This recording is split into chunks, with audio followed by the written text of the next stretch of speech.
İsa Mesih Hudayın sözü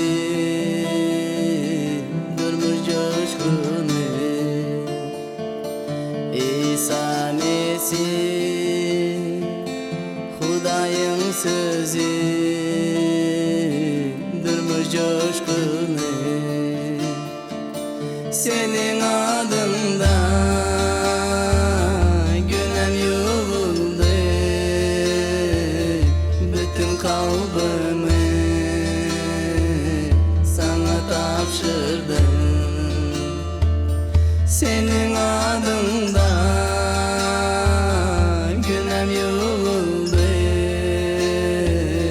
bütün kalbimi sana tapşırdım. Salam, mehriban ildeşler. Men sizin şuunki programma goşulyp bilýäningizde öğrenşat. Ýadyňyzda bolsa biz geçen gepleşigimizde Hudaýyň mukaddes sözüni öwrenmek barada käbir zatlara seredip geçdik. İlki bilen Hudaýyň mukaddes sözüni okamyzda näme etmeli? Hemişe dilik etmeli. Hudaýyň mukaddes ruhundan bize kömek etmegini soramaly. Sebäbi İsa Mesih şu dünýäden haçta ölüp 3 günden soň dirilip göge galmadynyň öň ýanyna Yohanna kitabynyň 16-njy babynyň 13-njy aýatynda näme diýipdi? Emma hakykat ruhu gelen wagty sizi tutuş hakykata alyp barar diýipdi. Ene biziň şuňky durmuşymyzda Hudaýyň mukaddes ruhy bize kömek etýär.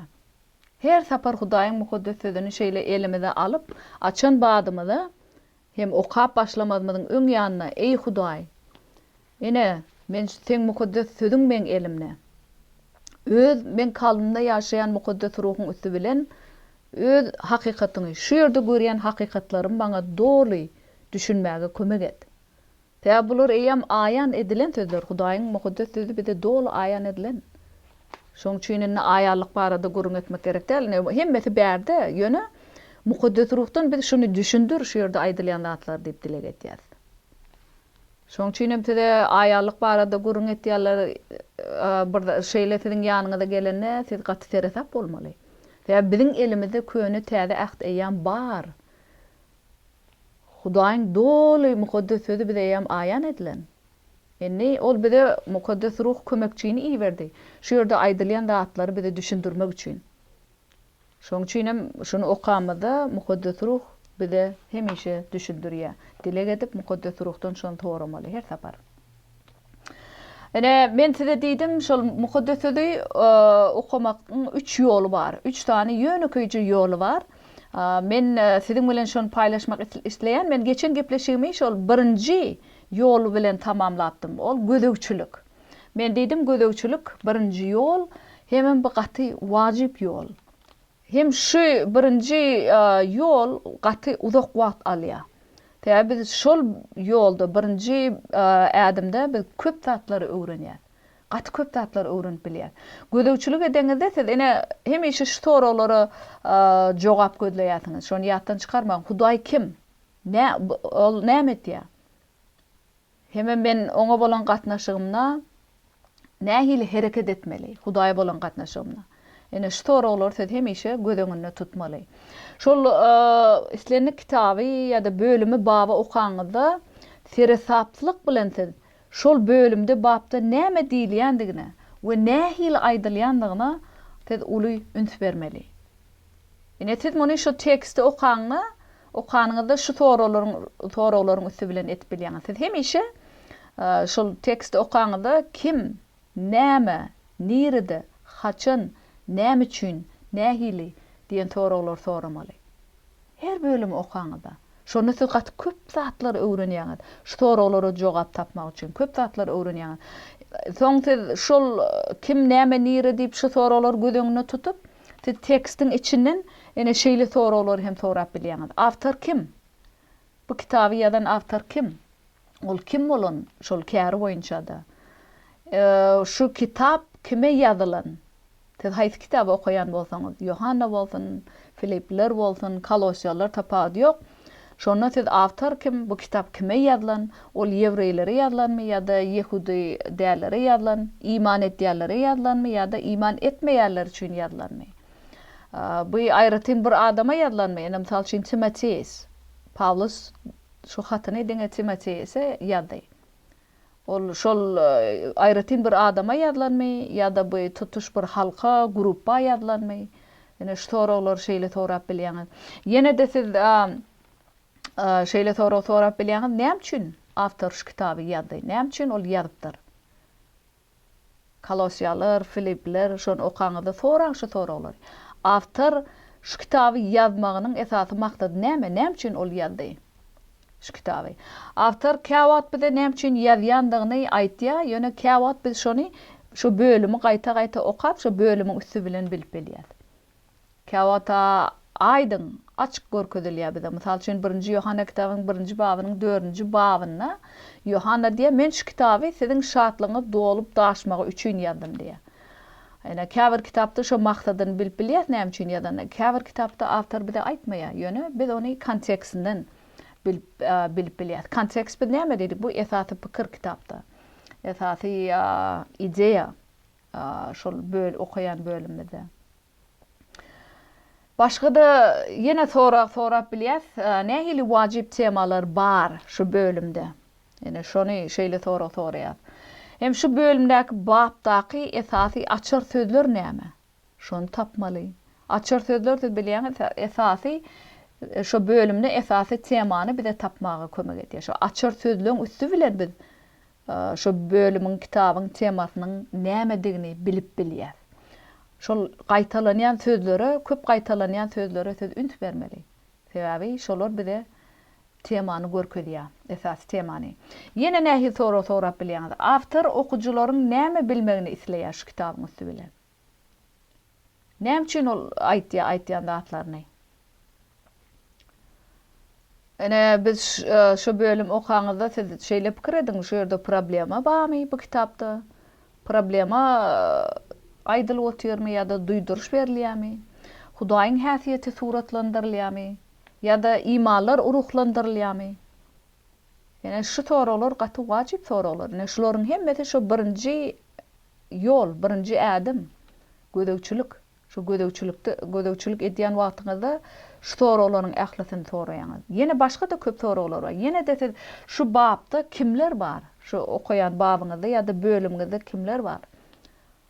Olar kim olar? Şu bölümde agdalýarlar. Olar Hudaýa tabyn adamlarmy? Hudaýa iman etýän adamlarmy? ýa-da olar galp mugallimlermi? Şu zatlara da siz okaňyzda üns bermeli, soramaly şu soralary. Ýene de siz şu bölümde näme bolup geçip otyr? Şonum soramaly. Şu bölümde babda okayan ýeriňizde waka, şondaky waka nerede bolup geçýär? Nerede bolup otyr? ýa-da şol awtoryň döwrüne nerede ol bolup geçen? Ýene şu soralar soramaly. Ýene de bir soraw, bu haçan bolup geçipdir? Haýsy döwürde? Şonu hem bilmek wajib. Sebäbi şonu näçe köp okudyňyz şu soralara jogap tapyp bilýäňiz. Ýene de siz şol okayan bölümde şu bölümde ýa-da şu babda duýduruş, wadalar ýa-da uruklandyrma barmy? Nähili uruklandyrma bar? Ýadyňyz. Nähili duýduruş bar? Onum ýadyňyz. Nähili wadalar bar? Onu hem ýadyňyz. Toň şu barada oýlanýaňyz, ene şol şeýle gödökçülük etýäňiz. Ene şol gödökçülük etmek diýmek. Gaty wajib şu bölümde şu gödökçülük. Elbetde her bir bölüm bab şu ýerde men agdap geçen soraglaryma jogap bermeýär. Siz başga da soragları özüňiz sorap bilýäňiz. Ýöne men aýtışmaýaly şu siziň soraglaryňyz hemişe şu kim, näme, nerede, haçan, näme üçin, nähili. Ene şu soragları degişli. Şeýle şolar bilen başlanýan sorag, islenip sorap bilýäňiz. Belki siz şol kontekste baglykda başga soraglar soramaly bolýaňyz. Şu kontekst näme? Esasy ideýa şu bölümde babda näme? Näme bolsa siz şoňa görä dogry soraglar sorap bilýäňiz. Men size şu wagtga aýda oturan soraglarym men mysal hökümine size berýän. Siz başga da bir näçe soraglar goşup bilýäňiz. Başga soraglar sorap bilýäňiz. Bu hemişe şu kitaba bagly, kontekste bagly. Ýöne hemişe şu kim näme, nirede, haçan, näme üçin, nähili diýen soraglary ýatda saklap, islendik soraglary sorap bilersiňiz. Gödöwçiligiň esasy maksady näme? Bu bize awtoryň Hudaý barada we biz barada näme diýendigini bilmeklik. Awtor bize şonu aýan etmek isleýär, şol kitabyň üstü bilen her bir mukaddes sözdüň üstü bilen Hudaý barada näme diýilýär, hem biz barada näme diýilýär. Şonu aýan etmeklik. Awtor biziň şonu bilmekligimizi isleýär. Ene şular gödöwçilik birinji ýol. Şo mukaddes kitaby okaňyzda nähil gödöwçilik edilýär? Men şonu gysgaça soralaryň üstü bilen tede görkezdim şu wagt. Ene häzir biz gelin 1-nji Ýohanna kitabynyň 1-nji babynyň 1-nji 10-njy ayatlaryna bile seredip geçeliň. Ene biz şeýletmek bilen şu bölüm üstü bilen biz häzir şol 1-nji ädim, 1-nji ýol gödöwçiligi praktik edýär. Men size nähil gödöwçilik etmeli, şonu öwretmek isleýän şu kitabyň üstü bilen. Ene siz bilýäňiz şol 1-nji Ýohanna kitabynyň 1-nji babynyň 1-nji aýatynyň 4-nji aýat aralygy ýaşaýyş töz barada gurrun gitýär. Soň 5-nji aýatdan 10-nji aýada çenli aralykda nurdaky ýaşaýyş barada gurrun gitýär. Gelin häzir şoňa teretip geçeliň. Biz size ol baştan bar bolan ýaşaýyş töz hakda habar berýär. Kulağımız bilen eşidip, elimiz bilen tutup, gözümüz bilen görüllerimizi ıglan etýär. Bu ýaşaýyş aýan boldy. Biz onu gördük. Atamız Hudaý bilen bolan bu baky ýaşaýyş bize äşkär boldy. Indi biz ol barada şaýatlyk edip, onu size ıglan edýäris. Hawa, siziň de biziň bilen ýakyn gatnaşykda ýaşamagyňyz üçin görüp eşitellerimizi size ma'lum etýäris. Biziň özümiziň hem atamız we onuň ogly İsa Mesih bilen ýakyn gatnaşygymyz bardyr. Şatlygymyz dolup daşdyn diýip bulary size ýazýarys. Biziň İsa Mesihden eşidip size ıglan etýän habarymyz şudur. Hudaý nurdur. Onda hiç tümlük ýokdur. Biz onuň bilen ýakyn gatnaşykda ýaşaýandygymyzy aýdyp da tümlükde gezýän bolsak, onda yalan sözleýändir. Hakykaty berjä etýän däldir. Emma Hudaýyň nurda bolşy ýaly. Biz hem nurda gezýän bolsak, onda bir-birimiz bilen ýakyn gatnaşygymyz bardyr. Onuň ogly İsa'nyň gany bizi ähli günäden tämirleýändir. Günämiz ýok diýsek, onda biz özümizi aldaýandyrys. Bizde hakykat ýokdur. Emma günälerimiz boyun alsak, sadyk hem adalatly Hudaý günälerimizi bagşlar we bizi her hili ýamanlykdan tämirler. Günä etmedik diýsek, Hudaý ýalançy etýändir. Kalmyda onuň sözleri ýokdur. Gelin şu tekste seredip häzir soralarymyza jogap tapalyň. Men size bir näçe soralar agdap geçdim. Şol gödöwçilik eden wagtymyzda nähil soraglary soramaly. Ene biz şonu siziň bilen bile edip bilýäs ýene-de. Ene şol kitabyň 1-nji babyna okuduk. Ene şu ýerde biz bilýäs kitabyň adyndan bu 1-nji Ýohanna. Şu ýerde şonu eýem şu kitaby Ýohannanyň ýazandygyny bilýäs. Kitabyň adyndan biz awtoryň kimdigini bilip bilýäs. Ýöne biz hemme kitapda kimin kimdigini bilip bilmeýäs. Misal üçin Ýewreýler kitabynda şonu Ýewreýler kitabyň adyndan awtoryň kimdigini bilip bilmeýäs. Ýöne käbir kitaplarda biz şonu bilýäs. Ene şu awtoryň kimdigini eýem kimin ýazandygyny bilip otyrys. Sebäbi şol gödöwçilik edenmizde soraýan soralarymyzyň biri awtor kim?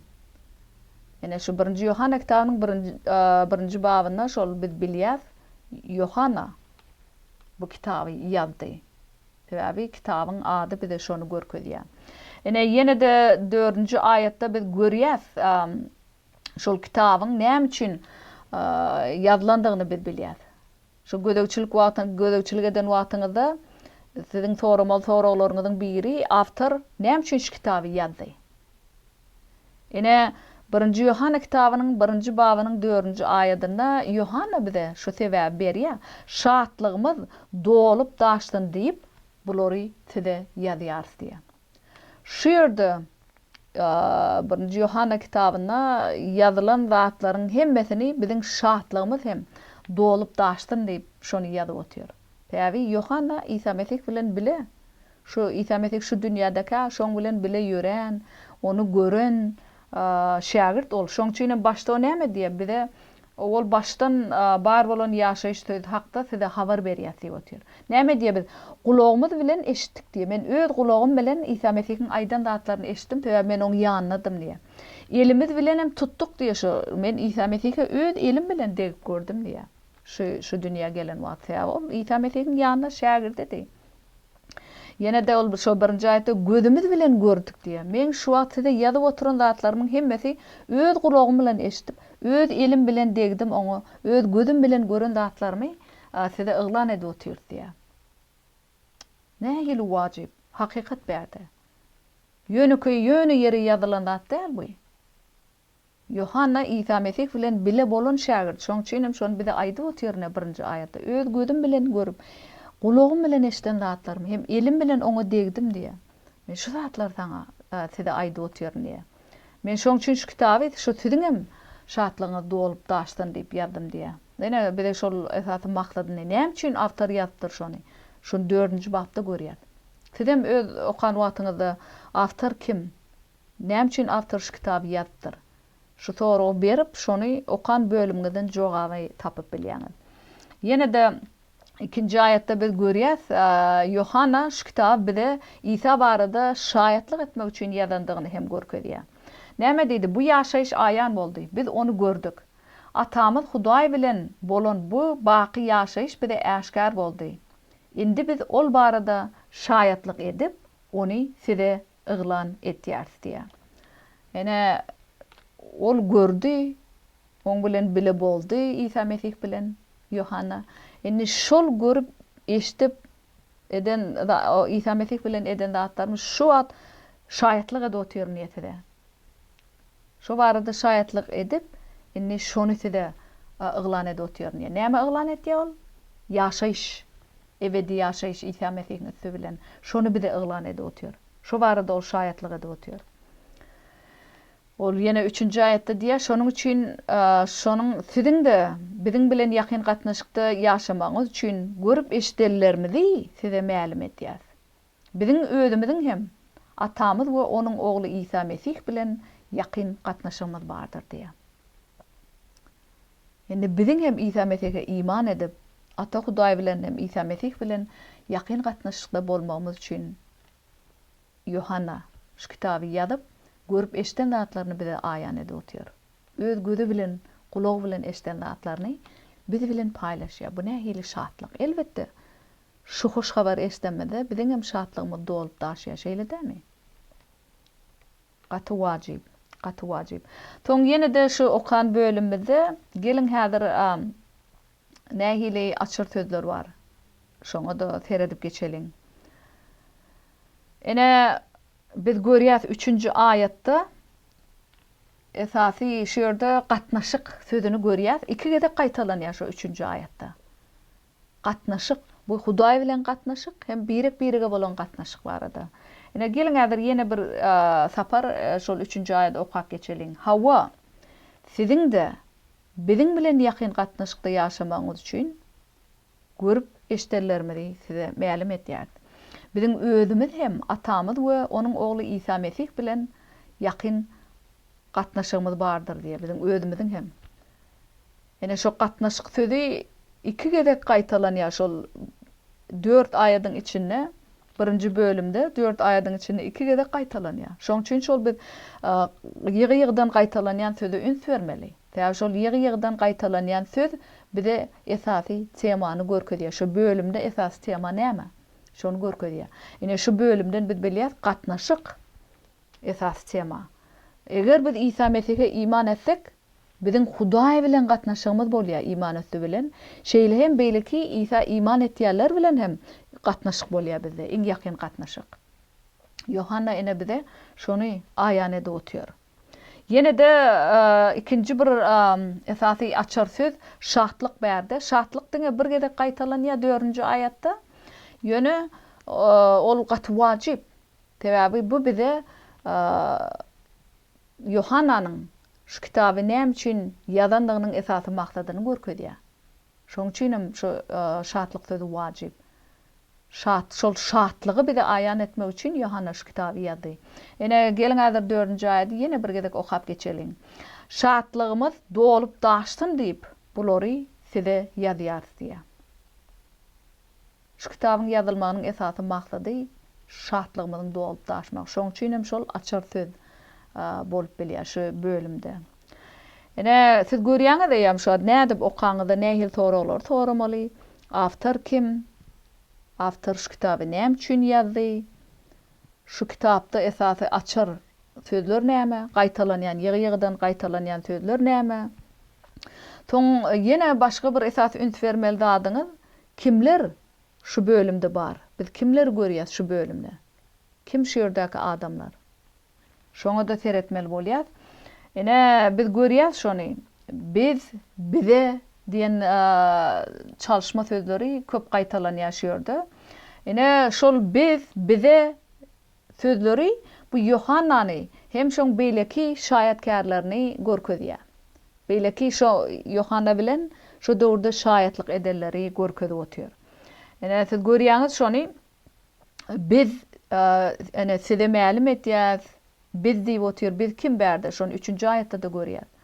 Ýene de biziň özümiz şol şu sözleri siz bellemeli bolýaňyz. Ene şol ýene de şonu 2-nji aýatda da görýär. Indi biz ol barada şaýatlyk etýär. John berdi Yohanna men diýen ok. Biz diýär, biz. Ýene de 2-nji aýatda da biz onu gördük diýär. Şol biz diýmegi Yohanna berdi ýeki öz däldi. Eýsem beýleki şagirtler bilen şaýatlyk edip oturlar. Yohanna bilen beýleki şaýatlyk edýärler görkezýär. Ene biz şu ýerde bilýäs, Yohanna hem şaýatkarlar şu bölümde bar ekeni. Ýene de başga kimler bar? Ene 4-nji aýatda gördük, Hudaýyň ady agdalan, hem İsa Mesihiň ady agdalan. Ýene de İsa Mesih üçin 2 sany at bar. Ene 1-nji aýatda näme diýildi şoňa? 1-nji Yohanna 1-nji bab 1-nji aýatda İsa Mesih'e ýaşaýyş söz diýildi. Soň 2-nji aýatda oňa baky ýaşaýyş diýildi. Siz bilýäňiz şu barada. Bu ýaşaýyş aýan boldy, biz onu gördük. Atamyz Hudaý bilen bolan bu baky ýaşaýyş bize äşkär boldy. Indi biz ol barada şaýatlyk edip onu size yglan etýäs diýem. Ene ýaşaýyş sözü bu 1-nji aýatda biz size owul baştan bar bolan ýaşaýyş sözü hakda habar berýär. Kulağımız bilen eşidip, elimiz bilen tutup, gözümüz bilen görürlerimizi yglan etýär diýär. Ene ýam şu ýerde biz şu 1-nji aýat bilen 4-nji aýatyň aralygynda şu bölümde kimleriň bardygyny gördük. Kim bar ekeni? Yohanna bar. Şagirtler hem beýleki şaýatkarlyk edýärler Yohanna bilen Ata Hudaý hem İsa Mesih bar ekeni. Sizem şonu şeýle okan bölümleriňizde şeýdip kimler şu bölümde bar? Sorap, soň kimiň bardygyny ýazyp bilýäňiz. Ene şu 4 aýatda esasy tema näme? Endi biz esasy temany bilmeli. Näme şu ýerde esasy tema? Biz temany näde bilýäs diýdik esasy temany? Şol bölümde ýygy-ýygydan gaýtalanýan sözleriň üstü bilen, açar sözleriň üstü bilen biz şu temaň nämedigini bilip bilýän ekenik.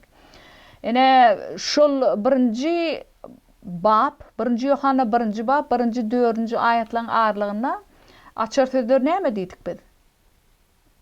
Gatnaşyk. Iki gede gaýtalanýar hem şatlyk. Ene şolar açar sözler.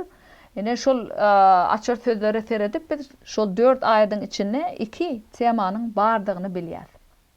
1-nji tema näme ekeni? Hudaý we imanlar bilen ýakyn gatnaşyk.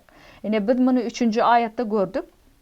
Edil Yohanna aýtýaly, "Awa siziň de biziň bilen ýakyn gatnaşykda ýaşamagyňyz üçin görüp eşitlerlerimiz size mälim etýär.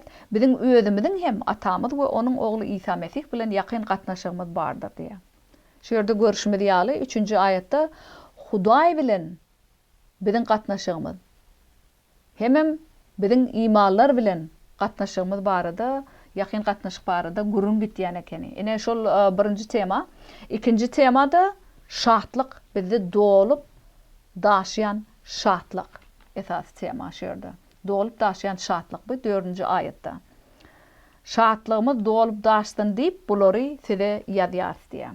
Yohanna şu ýazyp oturan zatlaryň ähletini biziň şatlığymyza şatlyk goşmak üçin paýlaşyp otyr. Nähili gowy hoş habar berdi. Ene şeýdip siz esas temany tapyp bilýäňiz şol ýygy-ýygydan gaýtalanýan sözleriň üstü bilen okuyan bölümňizde ýa-da babyňyzda. Ene şol diňe şol 4 aýatyň içinden biz 2 temany tapyp bildik. Hudaý we imanlar bilen gatnaşyk, ýakyn gatnaşyk, hemem dolup daşıyan şatlyk şoň bardygyny gördük. Ýene de şu gatnaşyk sözü 6-njy, 7-nji aýatlarda da gaýtalanyp otýar. Ene siz şonu hem gördüňiz. 6-njy, 7-nji aýatlarda ene näme diýär? Biz onuň bilen ýakyn gatnaşykda ýaşaýandygymyzy aýdyp da tümlükde gelýän bolsak, onda yalan sözleýändir. Hakykaty berjay etýän däldir. Emma Hudaýyň nurda bolşy ýaly, biz hem nurda gelýän bolsak, onda bir-birimiz bilen ýakyn gatnaşygymyz bardyr. Onun ogly İsa'nın gany bizi ähli günäden tämirleýändir diýär. Ene şol haçanda biz birek bilen ýakyn gatnaşykda bolamyzda Yohanna bize näme bolup geçýändigini görkezýär. Egerde biz nurda, Hudaýyň edil nur, Hudaý nur ol. Oň nurda bolşy ýaly bizden birek bilen şol nurda bolşy ýaly nurda gelýän bolsak diýär. Onda birimiz bilen aramyzda ýakyn gatnaşyk bolýar diýär. Hemem İsa Mesihiň gany bizi ähli günälerimizden tämirleýän eken. Ýöne biz men Hudaý bilen ýakyn gatnaşykda ýaşaýan diýip hem tümlükde gelýän bolsak, onu biz yalan sözleýän eken. Hakykaty berjay etmeýäňiz diýär. Yohanna bize açyk aýdyn, açaçan şu zatlary aýan edip otýar. Ene şu ýerden görüşmedi ýaly şol açar sözleriň üstü bilen şu kitapda esasy temaň nämedigini bilip bilýän ekenik. Şeýle hem şu 1-nji Yohanna kitabynyň 1-nji babynyň 1-nji 4-nji aýatlaryna seredip soralarymyz barada sizi oýlanmaga çagyrýan. Hemem indiki gepleşigimizde çellet Yohanna 1-nji Yohannaň 2-nji babyny özüňiz okaň. Hemem şu günkü soralarymyz sorap, şu günkü öwrenen zatlarymyzy praktika etmäge sizi çagyrýan. Gynantagan biziň şu günkü gepleşigimiz tamamlanýar. Men sizi ýene-de indiki gepleşige goşulmaga çagyrýan. Häzirlikçe hoş, sag bolun.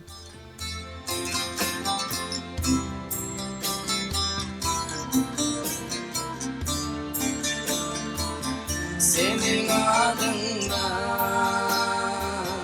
günem yolunu, bütün kalbimi